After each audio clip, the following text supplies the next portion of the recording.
Breaking news చూస్తున్నారు. Pakistan army convoy పైన తాలిబాన్లు భీకర దాడి చేశారు. డ్రోన్ బాంబులతో పాకిస్తాన్ ఆర్మీ పైన దాడి చేసింది తాలిబాన్. అయితే ఇప్పటికే ఆఫ్ఘనిస్తాన్లో రూల్ చేస్తున్న తాలిబాన్లకు పాకిస్తాన్కి మధ్య అంత సంబంధాలు బాలేవు. అయితే రీసెంట్గా చైనాలో తాలిబాన్కి సంబంధించిన విదేశాంగ మంత్రి, తాత్కాలిక విదేశాంగ మంత్రితో పాటు పాకిస్తాన్ విదేశాంగ మంత్రి అండ్ చైనా విదేశాంగ మంత్రి వీళ్ళందరూ కూడా బీజింగ్లో సమావేశమయ్యారు. దాని తర్వాత అంతా ఆఫ్ఘనిస్తాన్ అదేవిధంగా పాకిస్తాన్ మధ్య నెలకొన్న ఏదైతే మిస్అండర్స్టాండింగ్ ఉందో అది క్లియర్ అయిపోయింది.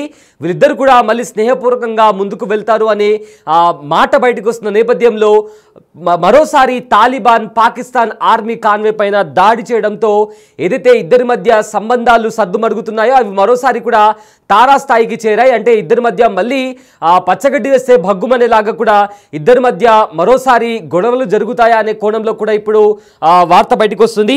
అయితే పాకిస్తాన్ సైన్యంపై కూడా తాలిబాన్లు దాడికి దిగారు. అదును చూసి మిలిటరీ కాన్వాయ్ పై దాడి డ్రోన్ అటాక్ చేశారు తాలిబాన్లు. దీంతో పాక్ సైన్యం కాన్వాయ్ కూడా ముక్కలైపోయింది. దాదాపు 10 మందికి పైగా పాక్ సైనికులు ఇందులో చనిపోవడం జరిగింది. గత కొన్నేళ్లుగా కూడా పాక్ వ్యతిరేకంగా తెహ్రీకే తాలిబాన్ పాకిస్తాన్ పైన పోరాటం చేస్తుంది. బిగ్ టీవీ స్క్రీన్ పైన ఆ దాడికి సంబంధించిన విజువల్స్ కూడా మనము చూస్తున్నాము. ఏదైతే దాడి జరిగిందో ఆ దాడి తర్వాత ఏ రకంగా డ్రోన్ అటాక్ జరిగింది, ఆ అటాక్తో వాళ్ళు ఏదైతే డ్రోన్ సహాయంతో బాంబు వదిలారో ఆ బాంబులు అక్కడ బ్రిడ్జ్ పైన ఉన్న ఆర్మీ కాన్వాయ్ కూడా మొత్తం బ్లాస్ట్ అయిపోయి ఆ వెహికల్ అంతా కూడా పీసెస్గా కూడా ఎక్కడ పడితే అక్కడ చెల్లాచెదురుగా పడిపోయిన పరిస్థితి కనిపించింది. దాని తర్వాత అందులో ఉండే 10 మంది సైనికులు చనిపోయినట్లు ఇప్పటికే మనకు తెలుస్తుంది. ఒకసారి స్క్రీన్ పైన మనం చూస్తున్నాము. డ్రోన్ అటాక్ జరగగానే వెంటనే అక్కడ ఒక బ్లాస్ట్ సంభవించింది. ఆ తర్వాత అక్కడ ఉండే వెహికల్స్ కూడా ఆ బ్లాస్ట్లో కంప్లీట్గా కూడా ధ్వంసమైపోయాయి. అందులోంచి దిగి కూడా కొంతమంది పారిపోయే ప్రయత్నం కూడా చేశారు. కానీ దిగలేకపోయి అందులో చిక్కుకుపోయిన కొంతమంది సైనికులు కూడా 10 మంది వరకు సైనికులు కూడా చనిపోయినట్టు ఇప్పటికే తెలుస్తుంది. ఒకసారి ఆ డ్రోన్ అటాక్ కి సంబంధించిన విజువల్స్ ఒకసారి చూద్దాం.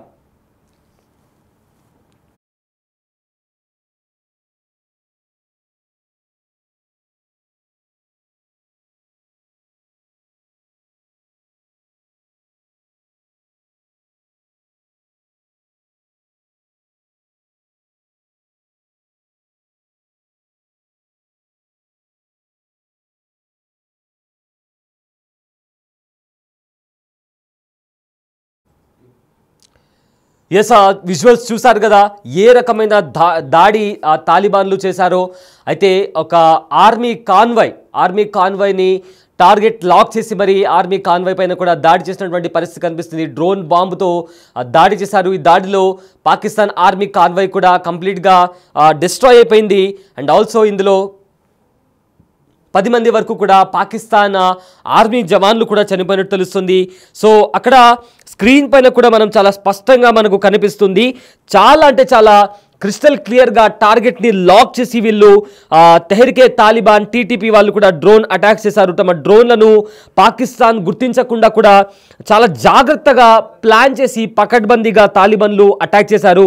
రహస్యంగా పాక్ కాన్వాయ్ దగ్గరకు వచ్చి అంటే ఆల్మోస్ట్ పాక్ భూభాగంలోకి చొరబడి మరి పాకిస్తాన్ ఆర్మీ కాన్వాయ్ పైన కూడా దాడి చేసినట్టు తెలుస్తుంది. డ్రోన్ బాంబులతో ఏదైతే బాంబ్స్ డ్రోన్కి అటాచ్ చేసి ఉంటాయో ఆ బాంబ్స్ని జారవిడిచి దాడి జరిగినట్లు కూడా ఇప్పటికే సమాచారం. అయితే పాక్పై తెహ్రీకే తాలిబాన్ చేసిన అతిపెద్ద దాడుల్లో ఇది ఒకటి.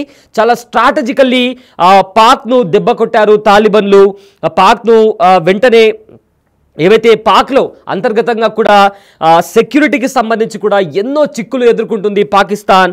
ఒకవైపేమో బలోచిస్తాన్ లిబరేషన్ ఆర్మీ కూడా అటాక్ చేస్తుంటే మరోవైపు తాలిబాన్లు కూడా చేస్తున్న దాడులతో పాకిస్తాన్ సైన్యం కాస్త ఆందోళనలో కనిపిస్తుంది. ఎందుకంటే తమ సైన్యంలో ఏం జరుగుతుందో తెలియట్లేదు. లోపలికి వచ్చి మరి దాడులు జరుగుతున్నాయి.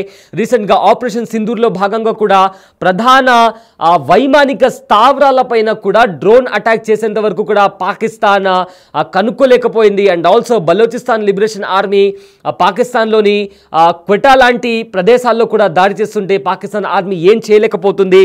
మరోవైపేమో ఆఫ్ఘనిస్తాన్ డ్రోన్ని పంపించి డ్రోన్ బాంబులతో అటాక్ చేస్తున్నా కూడా పాకిస్తాన్ ఆర్మీ దాన్ని కనిపెట్టలేకపోయింది.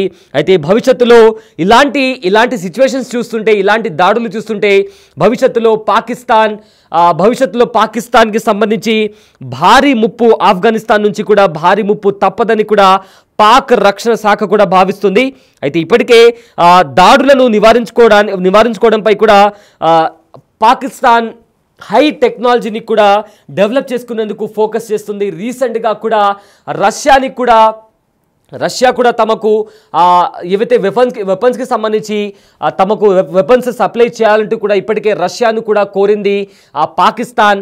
అయితే ఇప్పటికే చైనా కూడా పాకిస్తాన్కి వెపన్స్కి సంబంధించి చాలా వరకు వెపన్స్ని కూడా చైనా పాకిస్తాన్కు సప్లై చేస్తూ వస్తుంది.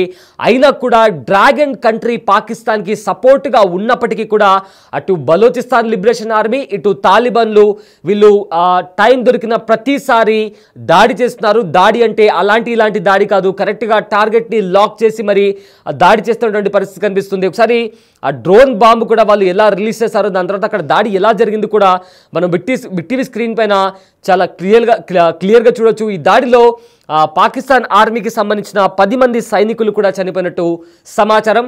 సో మొత్తం మీద పాకిస్తాన్లో అంతర్గత యుద్ధంతో పాటు అటు బార్డర్ అటు సైడ్ నుంచి కూడా ఆఫ్ఘనిస్తాన్ కూడా దాడి చేస్తోంది.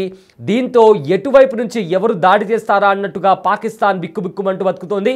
మరోవైపు ఏమో తీవ్ర సంక్షోభం నెలకొంది పాకిస్తాన్లో. ఇన్ఫ్లేషన్ రేట్ కావచ్చు, అన్ఎంప్లాయ్మెంట్ కావచ్చు, ఇవన్నీ కూడా తారాస్థాయికి చేరాయి. దీంతో అక్కడ ఉండే స్థానికులు కూడా, ఎవరైతే అక్కడ పాకిస్తాన్లోని పౌరులు కూడా వీధుల్లోకి వచ్చి వీధి పోరాటాలు కూడా చేస్తున్నారు. సో చాలా వరకు కూడా పాకిస్తాన్ ఎన్నో సమస్యలతో కొట్టుమిట్టాడుతుందని చెప్పుకోవచ్చు. అయితే ప్రజెంట్ తాలిబాన్ చేసిన ఈ అటాక్తో ఫర్దర్గా ఈ పరిణామాలు ఏ విధంగా ముందుకు వెళ్ళబోతున్నాయి? సో మరోసారి పాకిస్తాన్ ఇంకా తాలిబాన్కి మధ్య ఏదైతే సంధి కుదిరే అవకాశం ఉందో, చైనాలో వీళ్ళందరూ కూడా బీజింగ్లో కలిశారు.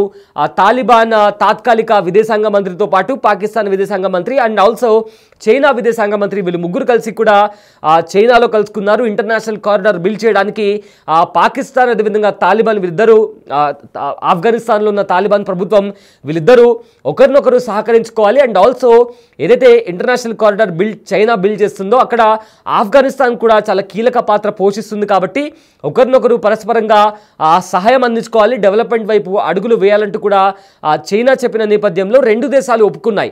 కానీ ఏదైతే తెహ్రీకే తాలిబాన్ చేసిన దాడుల తర్వాత ఎలాంటి పరిణామాలు చోటు చేసుకోబోతున్నాయి, పాకిస్తాన్ ఇంకా ఆఫ్ఘనిస్తాన్ మధ్య ఇప్పుడిప్పుడే మంచి సంబంధాలు కలుగుతున్నాయనుకున్న నేపథ్యంలో ఇలాంటి దాడి తర్వాత ఈ సిచ్యువేషన్ ఎలాంటి పరిస్థితులకు దారితీస్తుందో వేచి చూడాల్సిన అంశం.